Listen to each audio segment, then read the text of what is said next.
여러분들 안녕하세요. 우리 3단원의 세 번째 단원 선생님하고 한번 공부해 보도록 하겠습니다.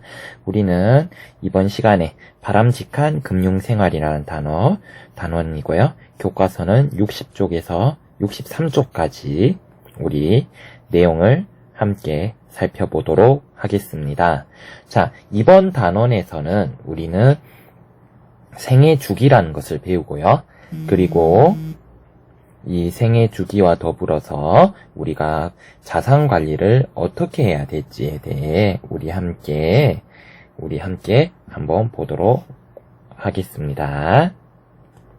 자, 그러면 우리 첫 번째로 배워볼 것은 바로 생애 주기라는 용어에 대해서 우리 한번 살펴보도록 할게요.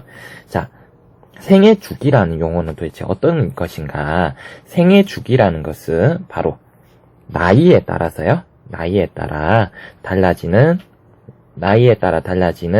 개인의 삶을 몇 가지 단계로 나타낸 것을 우리 생애 주기라고 부릅니다. 즉, 나이에 따라서 사람들의 삶의 모습이 달라지게 되는데요. 이거를 크게 몇 단계로 구분을 해서 이거를 나타낸 것을 우리 생애 주기라고 부릅니다. 자, 우리 교과서에 이런 표현인데, 그래서 쉽게는 일반적으로는 우리 영유아기, 아동기, 청소년기, 청년기, 중장년기, 노년기 이렇게 분류를 합니다. 자, 요게 밑에 보시면 요게 바로 생애 주기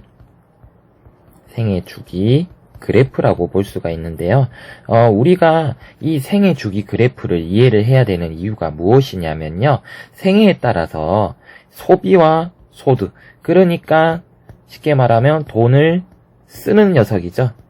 돈을 쓰는 것과 그리고 돈을 버는 것이 서로 다르게 나타나기 때문입니다. 즉, 소득은 일정 시기에만 나타나지만 소비는 평생에 걸쳐서 나타나거든요. 그래서 이런 것 때문에, 이러한 특성 때문에 우리가 생애 주기를 이해하고 생애 주기별로 어떤 소득이 어떻게 되고 또 지출이 어떻게 되는지 여기에 대해서 이해를 하시는 게 중요합니다. 그래서 여기 보면 우리 요점 보면 20대 이하에는 준비를 하고 20, 30대 취업, 결혼, 출산, 양육, 주택 마련, 40, 50대 자녀 교육, 결혼, 은퇴 준비, 60대 이후에 안정된 노후 생활. 시기에 따라 가지고 지출에 소비가 되어지는, 어디에 소비가 되어지거나 그 소비의 목적이라든지 이런 것들이 달라지게 됩니다. 그래서 생애 주기에 따라서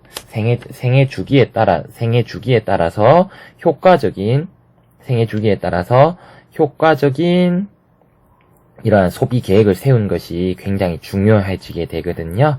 그래서 우리가 생애 주기라는 것을 이해를 하는 것이 중요해요. 자, 그렇다면 생애 주기에 따른 경제 상황의 특성이 우리 어떻게 나타나는지 한번 살펴보도록 하겠습니다. 자, 생애 주기에 따른 경제 상황의 특성을 한번 보면요. 자, 소득을 첫 번째입니다. 인간이 소득을 얻을 수 있는 기간은 제한적입니다. 하지만 소비 생활은 평생에 걸쳐 이루어집니다. 즉, 인간의 능력으로, 힘이라든지 이런 지적 능력을 가지고 인간이 소득을 할 수 있는 기간은 딱 정해져 있어요. 언제냐면 청장년기부터 중장년기까지 그 일정 시간에만 소득을 얻을 수가 있어요. 하지만 지출이라는 것은, 소비라는 것은 태어나서부터 죽을 때까지 끊임없이 발생을 합니다. 요러한 특성이 있다는 거예요. 요 1번 특성이 이 생애 주기를 이해하는 데 가장 중요합니다. 인간은 소득을 얻을 수 있는 기한은 제한적이지만, 즉 그게 언제냐면요. 우리 밑에서 볼 거예요. 소득을 얻을 수 있는 기한은 제한적이기 때문에 소비는 평생 동안에 이루어진다. 그래서 우리는 이런 특성을 봤을 때 생애 주기별로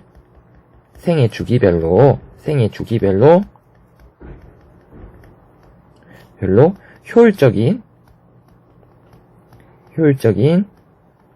지출 계획을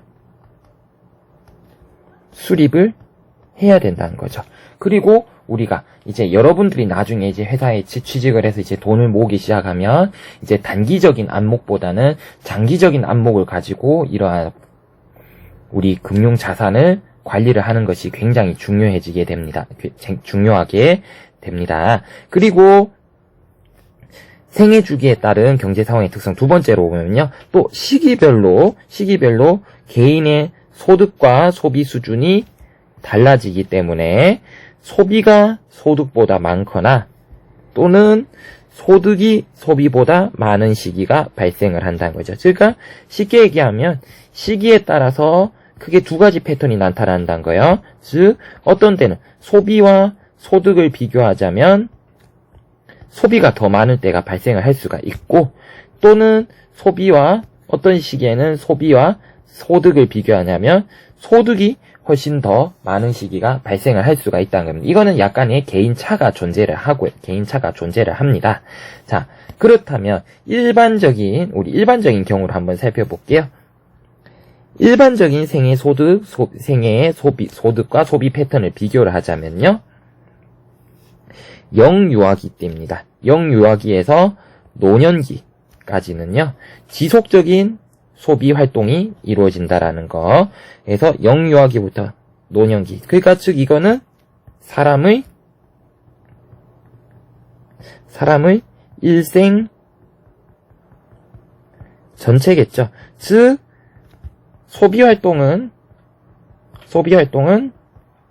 평생에 걸쳐 이루어진다는 거예요. 평생에 걸쳐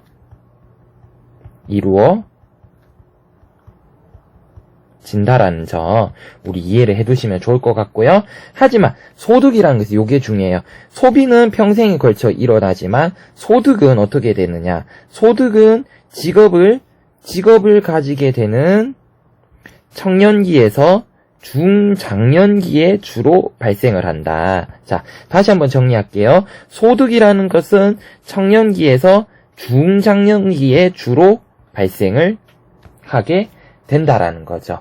자, 그렇기 때문에 청년기라든지 중장년기에는 우리가 아까 봤을 때는 이걸 정리하면 자, 소득이 발생하는 청년기라든지 또는 중장년기에는 사람에 따라 다르겠지만 일반적으로 소득과 소비를 비교하자면 무엇이 훨씬 더 많게 된다? 그렇죠. 소득이 더 높게 나타나지게 됩니다. 하지만 이 시기를 제외한 영유아기 그리고 청소년기,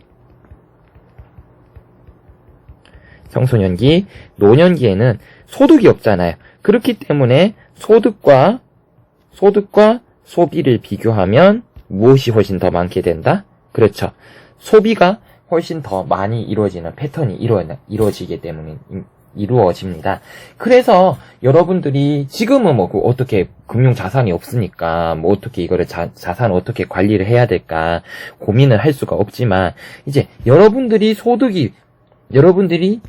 직업을 떠나는 노년기에는 우리 어떻게 이것을 관리하고 소득이 없잖아요. 소득이 없기 때문에 안정적인 생활을 하려면 돈은 필요해.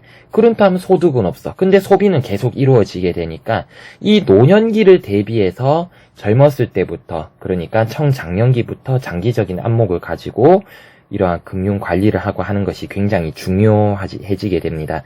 선생님도 이제 요즘에는 선생님을 그만둔 한 30년 후를 대비를 해가지고 요즘에는 이제 어떻게 선생님이 이제 노년을 대비해서 노년에 어떻게 좀 경제적으로 좀 풍족하게 생활할 수 있을까 고민을 하고 거기에 맞추어가지고 요즘에 선생님도 이제 자금 관리 계획을 세우고 이제 돈을 모으고 있거든요. 그래서 여러분들도 이제 미래에 취직을 하게 된다면 단기적인 안목을 단기적으로 사용해야 될 자금도 있겠지만 우리 단기적으로 사용해야 될 것뿐만 아니라 장기적으로 사용해야 될 것. 그러니까 우리가 20년, 30년 뒤에 미래도 이러한 우리의 소비 패턴이라든지 생애 주기 패턴을 이해를 해서 좀 장기적인 안목을 가지고 우리가 이러한 자금 관리를 해야 된다라는 거 여러분들 꼭 알아두셨으면 좋겠습니다. 자, 우리 그러면 첫 번째 영상은 여기서 마치겠고요. 이어서는 우리 어떤 거에 대해서 보겠냐면 우리 이어서 자산 관리의 필요성과 방법에 대해서 한번 살펴보도록 하겠습니다.